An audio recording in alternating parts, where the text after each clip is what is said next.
atolotry ny CEAEM na ny Confédération des Églises et Association Évangélique de Madagascar sy ny fimpifima na ny fiombona ny mpitoro filazantsara eto Madagasikara fandarana fiombonam-bavaka ho an'ny firenena. Ahitanao vavaka, toroteny, hira fiderana, koa andeha iray fo, andeha iray saina, andeha ifankaty fa tokana ny tanjona Madagasikara ho an'i Kristy. Raha ny oloko izay natsoina amin'ny anarako no avy anetry tena ka hivavaka sy hitady ny tavako ary hiala amin'ny ratsy fanaony dia hiaino azy any an-danitra aho ka amelanelo ary anasitrana ny tany. Fifaliana lehibe ho ahy ny manolotra ny arahaba ho anareo rehetra mpanaraka ny fandarana izay karakaranay ato amin'ny CEAEM. Ny CEAEM moa dia fiombonam-ben'ny fiangonana izay niorina taty aoriana. Ny afantarantsika azy dia fiangonana Zandrina. Fa be zahay miaraka aminareo amin'ity androany ity. Ny afatra na ny fampianarana entiko androany dia mahakasika an' Jesosy sy ny asa efa nataony ary ny asa izay mbola ho ataony amin'izao vaninandro diavintsika izao. Noho izany andao sika hiaraka anao vavaka ho fametrahana an'izao fandarana izao mba ho tain'Andriamanitra be mihitsy. Ka dia aoriany lohantsika tompoko. Ry Tompoandriamanitra Rainay Malala, Rainay Masina izay any an-danitra, misaotra amin'ny anaran'i Jesosy ary mame voninahitra anao zahay ny amin'izao tombonandro avelomana nomenao anay izao. Ary androany dia hitondra ny afatrao ny mpanomponao koa dia mamindra-fo amiko ary mamindra-fo amin'ireo olona izay manaraka izao fandarana izao. Amangy any tsirara iavy any mifanenao masina ka isy fiatraikany eo ny fiainanay ny afatra izay entiny. Hitondra fanasitranana, hitondra fanafahana, hitondra famonjena ary hitondra vahaolana lehibe ho anay mandritry ny androm-piainana rehetra. Amin'ny anaran'i Jesosy no anaovana ny vavaka. Misaotra raha eo. Amen. Eny ary tompoko, amaky baiboly isika arak'izay voalaza ato amin'ny bokin'ny Jaona toko 7:1-20 sy ny 7:20 toy izao no voasoratra. Fa toy izao no tiavan'Andriamanitra zao tontolo zao, nomeny ny zanan'ilay tokana mba tsy ho very zay rehetra mino azy fa hanana fiainana mandrakizay. Fa Andriamanitra tsy naniraka ny zanaka ho amin'izao tontolo zao, anameloko izao tontolo zao, fa mba hamonjeny izao tontolo izao. Hoy aho aminareo zay mahita sy mandre ahy, mino aho fa efa ela ianao no nandre an'ilay anarana atao hoe Jesosy. Fantatrao tamin'izany fa Jesosy no zanak'Andriamanitra, Jesosy no mpamonjy, Jesosy no mpamaolana, Jesosy no mpanavasakana, ary fantatrao tamin'izany fa Jesosy no mpanasitrana. Efa nandresy nafantatra an'ilay anarana ianao hoe Jesosy satria efa mpiangonatsy na mpiangony roa, na hoe efa eninao tamin'ny alalan'ny radio na tamin'ny alalan'ny fahitalavitra. Fa izao ity le fanontaniana, nitondra inona ho anao ny nandrenesanao sy ny nahafantaranao an'ilay anarana hoe Jesosy? Nisy fiantraikany taminao ve zany anarana hoe Jesosy izany? Averiko indray le fanontaniana, nitondra inona ho anao ny nandrenesanao sy ny nahafantaranao an'ilay anarana hoe Jesosy? Nisy fiantraikany teo aminao ve zany anarana atao hoe Jesosy izany? Ry havana, tantarako aminao, tantarako aminareo, ary marina be mihitsy zao fanazavana ataoko izao. Jesosy, izy no mpamonjy antsika zanak'olombelona, mpamonjy ny fanahintsika mba tsy very any am'lay fahaveresana mandrakizay izy. Marina be mihitsy ny teny nataon'ny anjely liko toko faharoa andiny fahafolo sy mifiraikimbe folo ary ao tsara isoratra io zao mivola zao: asa matahotra ianareo ony anjely fa indro milaza teny somafaly aminareo ao, dia fifaliana lehibe ho an'ny olona rehetra fa mpamonjy no teraka ho anareo anio ao an-tanànany Davida. Tena notsindrin'ny anjely tamin'ny fotoanandro natongavany Jesosy tety ambony tany, fa Jesosy no mpamonjy ity zao tontolo zao ity, mpamonjy amin'ny lafinjavatra rehetra. Araka volaza baiboly matsy, mpanota avokoa ny zanak'olombelona rehetra na iza na iza.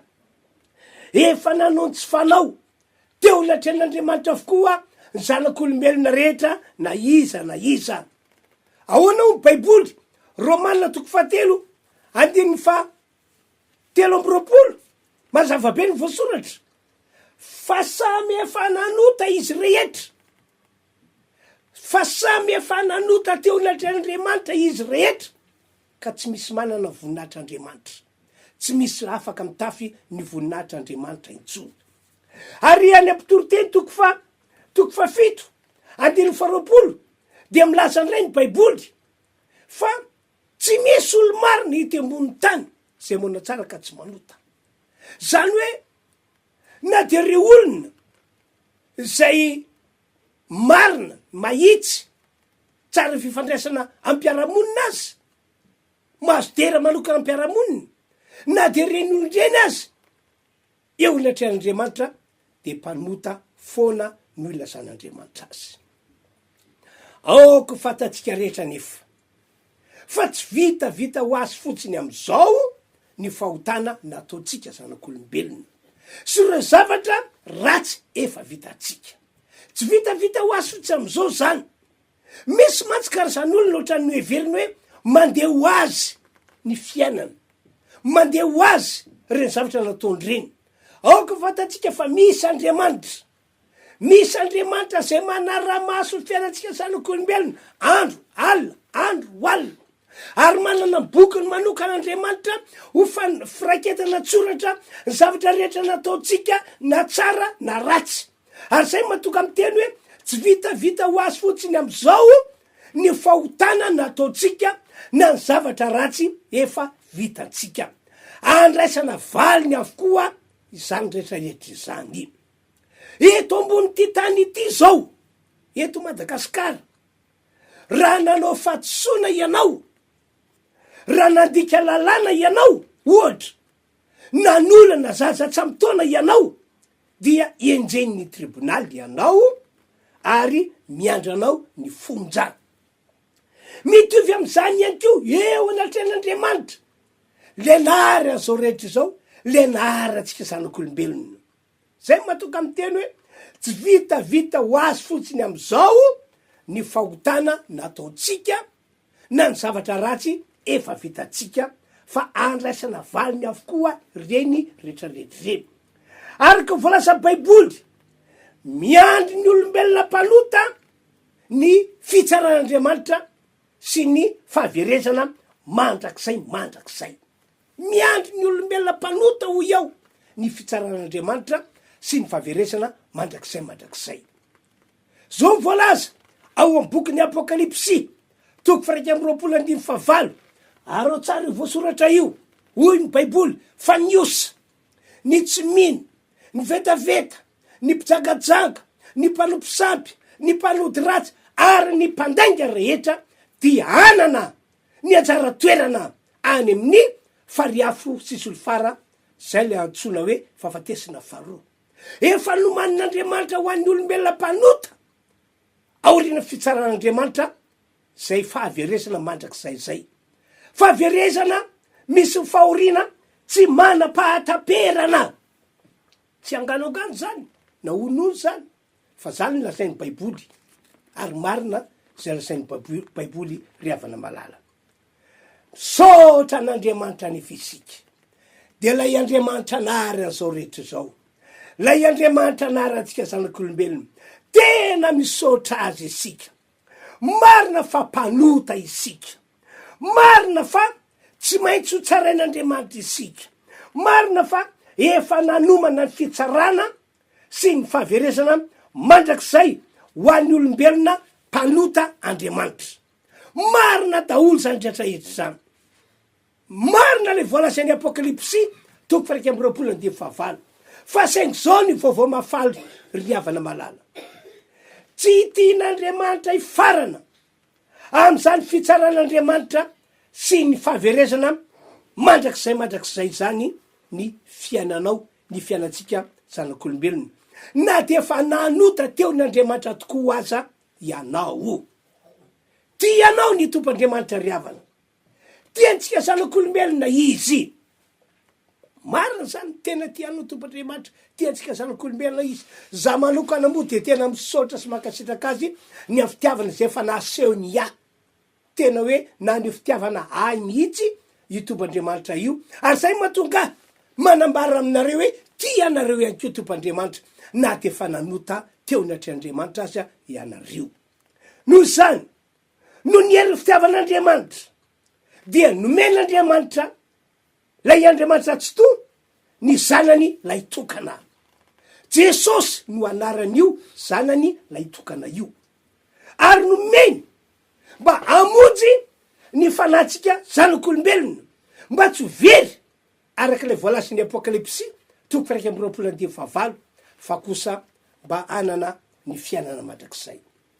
Mazava-be lay teny novakena tery aloha Jaona 3:20 fa toy zao no nitiavan'Andriamanitra izao tontolo zao, fa toy zao no nitiavan'Andriamanitra ny olombelona rehetra velona eto ambony tany ity na iza, fa toy zao no nitiavan'Andriamanitra ny mpanota rehetra tsy misy avahana. Nomen'Andriamanitra ny zanalay tokana, zay voasoratra io hoe nomeny ny zanalay tokana mba tsy very ana fahaverezana mandrakizay zay rehetra mino any Jesosy, fa kosa mba omen'Andriamanitra ale fiainana mandrakizay, le fiainana tsara indrindra, le fiainana toka lafatra indrindra miaraka amin'Andriamanitra izany, zay voalaza fa ao an-danitra ao. Rehefa tonga tety ambony tany io Jesosy io tamin'ny alalan'ny vehivavy anankiray atao hoe Maria, rehefa tonga tety ambony tany Jesosy de ambara amin'ny Baiboly fa dia natolotr'Andriamanitra ray natao sorona teo ambony hazo fijaliana, natolotr'Andriamanitra ray mba atao maty eo ambony hazo fijaliana, natolotr'Andriamanitra ray mba ho alatsadra eo ambony hazo fijaliana, avy eo nalevina, avy eo natsakin'Andriamanitra tamin'ny maty. Zany rehetra zany no nasain'Andriamanitra nandalovan'io Jesosy io mba ahafahan'Andriamanitra manafaka atsika zanak'olombelona amin'ny fahotana zay miainatsika hatramizay. Zany no nataon'Andriamanitra niatra tamin'io Jesosy io mba tonga atsika zanak'olombelona ho voavela eloka sady ho vita fihavanana amin'Andriamanitra. Fahasoavana lehibe ngasany ry havany. Fa toy zao no nitiavan'Andriamanitra zao tontolo zao, nomeny ny zanalay tokana mba tsy very zay rehetra meno azy fanina fiaina mandrakizay. Jesosy arak'ilay voalaza amin'ny 10:20 tsy hoe niran'Andriamanitra izy mba nameloka atsika satria hoe mpanota isika, tsia mifanohitra am'izany. Niran'Andriamanitra atsika izy mba amonjy ny fanahintsika mba tsy ho very ry havana malala. Noho zany indrindra manasa anao ao, manasa atsika rehetra ao, minoan Jesosy ho mpamonjy, ary minoan'ilay fanavotana lehibe nataon Jesosy teo ambony hazo fijaliana, ary ekeo ny matompo azy ka ome toerana ao anatinao. Ny prograraman'Andriamanitra mantsy dia ny atongany olombelona ino an'io zanan'io mba atonga ny olombelona tsy very tokoa any fahaverezana mandrakizay, ka dia ome toerana ao anatinao Jesosy. Aoka ny vavanao mihitsy miteny hoe Jesosy io midira atao anatiko, masoa atao anatiko, fa manaiky anao ho mpamonjy ao. Rehefa miroso am'izay dingana voalohany zay ianao, de isy herin'Andriamanitra avy any an-danitra ilatsaka eo aminao ka dia anova fiainanao zay ratsy ho lasa tsara. Efa nahita olona marobe aho zay nanana fiaina tena ratsy tao anatin'ny ditra tao anatin'ny adalàna kanefa no Jesosy Kristy mpamonjy zay ninony dia tonga olona vaovao izy. Tanteraka ilay tenin'ny baiboly Korintiana 4:5 manao hoe koa raha misy olona ho amin'ny Kristy de olom-baovao izy, efa lasa ny zavatra teo aloha, indreo efa tonga vaovao ireo. Ary na teny amiko aza dia tsy hafa fa tak'izany mihitsy no nataon'Andriamanitra. Ary zay no antony mahatonga hoe tena misaotra an'Andriamanitra aho ny amin'ny famindram-pony lehibe zay efa nataony tamiko, ny amin'ny fitiavany lehibe zay efa nasehony azy. Satria mpanota toy ny mpanota rehetra aho fa isaorany Andriamanitra fa namonjy aho ho afaka tam'izany izy ary nanome fiainana vaovao izy am'izao fahavelomako eto ambony ty tany ity zao. Tia anao Andriamanitra, tena tia antsika rehetra ny Tompo Andriamanitra. Te hitondra fiainanao ho amin'ny fiainana vaovao izy am'izao taona ty avitsika izao. Jesosy, izy ihany koa no mpamonjy antsika zanak'olombelona. Ny ran'Andriamanitra Jesosy mba hamonjy ny olombelona manoloana andreo olana misy eto ambony ty tany ity. Nanomboka tamin'ny fotoana nahalavo an'ny Adama seva, le olombelona zay noarian'Andriamanitra voalohany matsy. Nanomboka tam'izany no nisy ny olana teto ambony ty tany ity. Ary ny devoly favalin'Andriamanitra sady le namingany ny zanak'olombelona no nitondra an'izany olana izany teto ambony tany sy teo amintsika zanak'olombelona. Ary arakaraka ny andehanan'ny andro volana taona dia miamafy zany olana mahazo antsika zanak'olombelona zany. Ary am'izao faninandro diavitsika izao azy dia ataony devoly tena fara zay mafy ny olana atreny zanak'olombelona rehetra. Ary io tsy misy avahana fa na ny olombelona eo amin'ny firenena mahantra ho isika, na ny olombelona ny firenena mandroso, dia atakeny devoly amin'ny alalan'izany olana izany. Ary ataony very fanambola velona mihitsy ny olombelona am'izao vaninandro diavitsika izao. Tanteraka ilay teny nambaran'i Paoly apôstôly 2 taona zay ny lasa any amin'ny Timoty 2:7 io arao io voasoratra io fa io Paoly, aoko fantatrareo fa any aparany any de isy andro mahory, any aparany any de isy fahasarotam-piainana, any aparany any de isy olana amin'ny karazany zay azo ny zanak'olombelona velona eto ambony ty tany ity. Zay ny voalaza amin'ny Paoly. Ary efa tanteraka zany am'izao vaninandro diavitsika izao. Ataoko fa afaka niana marina zany ianao ry havana malala. De raina nefa ny Tompo Andriamanitra, de raina lay Andriamanitra anarany zao rehetra zao, fa noho ny famindram-pony lehibe, noho ny fitiavany, de nomen'Andriamanitra ny zanan'ilay tokana averiko indray Jesosy no anarany. Ny ran'Andriamanitra ho ety ambony tany izy mba hamonjy antsika zanak'olombelona ho afaka am'ireo olana netiny devoly ireo. Tena iny Jesosy akery havana ny mamany olana mahazo antsika zanak'olombelona e. Ahoana ho Jesosy? Ao amin'ny Matio 5:20 hoy izy, makanesa ty amiko ianareo rehetra zay miasa fantatra, ianareo rehetra zay mavesatretana, makanesa ty amiko ianareo rehetra zay ao anatin'ny olana farany zay mafy. Aza mijanona ela lavitra eny ianareo Jesosy, manatona ianareo Jesosy, tongava eto anatreko ianareo o Jesosy, fa rehefa tonga eto amiko ianareo dia omeko fitsarana. Nambaran'i Jesosy fa izy de ny ranony iray mba hamonjy zanak'olombelona. Tsy ny fanatsika ihany no tiany vonjeny mba ho anana fiaina mandrakizay, fa le fiainatsika maha olombelona ihany koa de tiany vonjeny mba hananatsika fiadanana sy fiainana mahafinaritra mandritra ny fahavelomana eto ambony ty tany ity. Ry havana malala, ny ran'Andriamanitra mba mahaolana Jesosy Kristy. Jesosy ihany koa anefa de nomen'Andriamanitra atsika mba ho fandravana ny sakatsakana rehetra misy a io amin'ny fiainatsika am'izao fahavelomantsika eto ambony ty tany ity zao. Ny devoly zay fahavalon'Andriamanitra sady vavalintsika, izy ny fototra mpitondra sakatsakana am'izay zavatra rehetra ataotsika. Amy ohatra ao, tamin'ny andro nandalovan'i Jesosy tety ambony tany, de nandalolana sy sakatsakana reo apôstôly na reo mpianatry Jesosy. Ao amin'ny marika toko 4 andiny fafito amby telopolo ka hatramin'ny andiny fahasivy amby telopolo no misy an'izay tantara zay. Tsy ho vakeko aminareo moa le soratra fa lava fa fitiniko ny tantara. Miala teo amin'ny toerana iray a, Jesosy miaraka tamin'ireo mpianatra, lakana no nandehanan'izy ireo fa izy toerana ho alehana. Kanjo rehefa tonga teny ampovoan'ny ranomasina, de nitsoka ny tafiotra, nanonja mafy ny ranomasina, ary saika letika mihitsy a le lakana tamin'izay fotoana zay. De nanao zay amonjena ny fiainany reto apôstôly sy reto mpianatry Jesosy, nanao zay amahana ny olona, nefa ke Jesosy tao anatin'io lakana io e, fa saingy navelany fotsiny natory tao anaty lakana Jesosy, satria tsy fantany hoe io no lay mpamonjy, tsy fantany hoe io lay mpamaolana, fa ry zalahy ihany no niezaka namany olana, namany olana, namany olana. Tamin'ny farany dia efa tsy nanantena ny ovelona intsony reto apôstôly sy reto mpianatry Jesosy.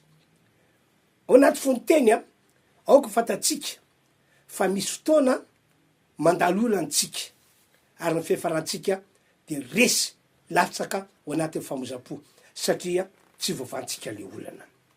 Jesosy anefa de mpamaolana, tena mpamaolana.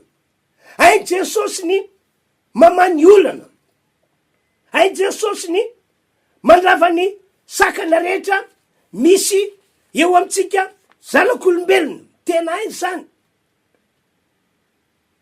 Riavana malala ho antsika zay manaraka an'izao fandarana izao, tia antsika rehetra ny tompandriamanitra, tia antsika tsiraray avy izy, ary am'izao vaninandro zao de tia novahany ny olana misy ao fiainanao, tia novahany akio esorony eo anoloanao sakatsakana rehetra.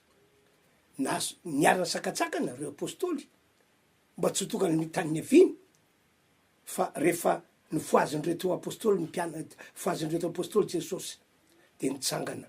Dina nataony Jesosy tsy naposin'ireo apôstôly, tsy naposin'ireo mpianatra ny asiana nataony Jesosy. O Jesosy tam'izany, ririvotra sy ranomasina miteny aminao ao, mangina mitsara, de nitsaratra ny tafiotra ary toy ny tsara ny andro. Teo voagaga ny mpianatra, tsy takatry ny saina hoe tena mpamaolana marina Jesosy. Fandroany ianareo zay mahita sy mandray ahy dia nahazo fampianarana, nahazo fampahiresana, mino fa mpamaolana Jesosy, mpandrava sakana rehetra misy eo amin'ny fiaintsika zanak'olombelona Jesosy. Ka hoy aho hoe raha miresaka olana sy sakatsakana, inona ny olana, inona sakatsakana misy eo fiainanao? Misy an'izay ve eo amin'ny lafiny ara-pitiavana, na eo amin'ny lafiny fanangana tokantrano, na eo amin'ny lafiny fitadiavana asa? Vitany Jesosy ny mamany olana eo fiainanao, ny mandrava sakatsakana rehetra misy eo aminao. Efa nahita olona marobe mihitsy aho nanana olana ny sakatsakana, fa nasehon'Andriamanitra, nasehon'i Jesosy hoe tena mpamonjy mpamaolana, tena mpamonjy mpandrava sakanao. Tsy afaka hijory vavolombelona aminareo fa lavabe le tantara. No zany mbola mafisiko hatrany, Jesosy riavana no vahaolana ho antsika am'izao fahavelomana eto ambony tentany ity zao. Jesosy no vahaolana ho antsika ho famana ny olana misy. Jesosy no vahaolana ho antsika ho fanesorana sakatsakana misy.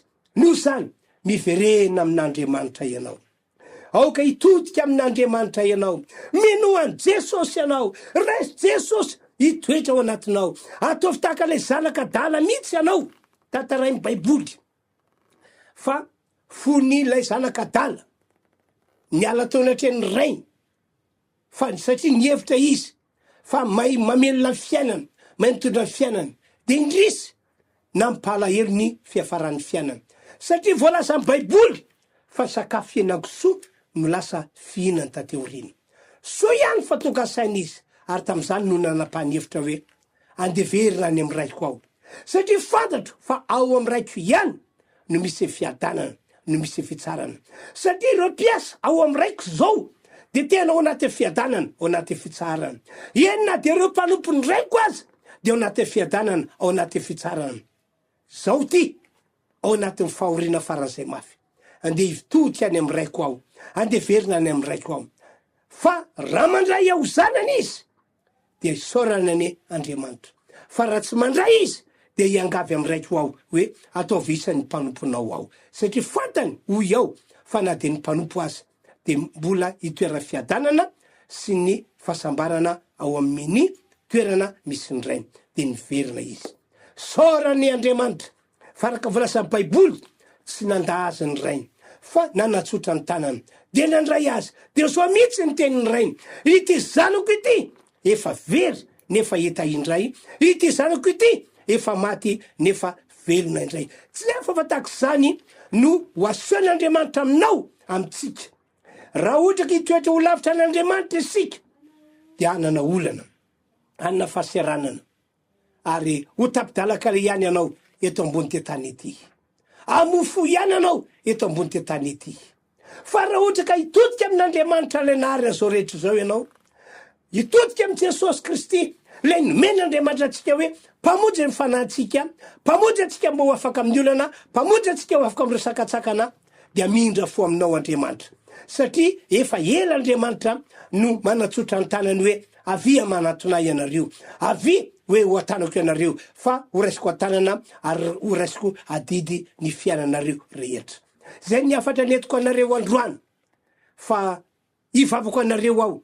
Ny anankiray tiako tsidrina kely fotsiny de ity: mpanasitrana Jesosy, mpanasitrana Jesosy, mpanasitrana Jesosy. Tsy voavelabelatra androany moa zany, fa tena mpanasitrana Jesosy. Ka ivavako anareo ao, topany amindra fo amintsika rehetra. Raha sitrakao de apetrao amin'ny fonao tananao. Ho antsika tapa-kevitra fa iverina amin'Andriamanitra, apetrao amin'ny fonao tananao. Ho anareo se marary dia apetrao faritra misy marary ny tananao. Ivavako anareo ao. Ray malalo, rainay zay ny an-danitra, misaotra anao zahay ny amin'ny famindrapo lehibe sy ny fitiavana zay fa nasehonao anay zanak'olombelona. Amty androandroany ety de mino fa namangy ny fanahy olona rehetra ianao, ka ny olona rehetra mihitsy zay nandre sy nahita zao afatra netiko zao dia anapa-kevitra iverina aminao Andriamanitra.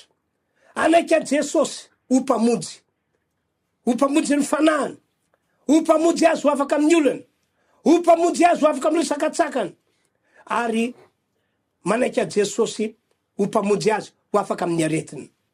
Atolotra eo an-tananao ny olona rehetra, ka amty androandroany ity ho vonjena fanahiny olona, ho afana amin'ny olana sy sakatsakana ny olona.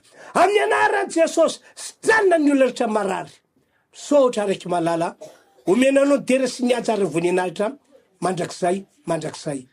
Amin'ny anaran'i Jesosy no anaovana vavaka, misaotra Tompo. Halleluia. Amen. Zay zany tompoko ny afatra nentina ho antsika tamin'ity androandroany ety de samotany Andriamanitra io voasoratra io moa numéro-ny finday ahafahantsika mifandray tompoko.